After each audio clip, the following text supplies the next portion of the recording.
လုပ်တွေအများကြီးလုပ်ခွင့်ရခဲ့ပါတယ်ကျေးဇူးတင်ပါတယ်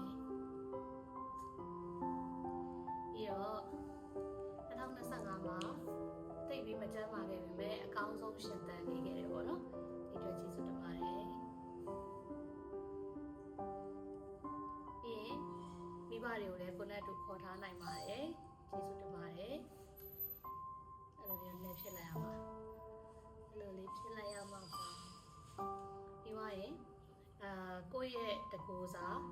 healing တွေလုပ်ခဲ့ပြီးတော့မှကိုယ့်ကိုပိုချစ်ခဲ့ပါတယ်ကျေးဇူးတင်ပါတယ်ပြီးရင်အလုပ်တွေရမ်းများနေရကြတင်တန်းတွေကိုလည်းတက်တိုင်ခဲ့ပါတယ်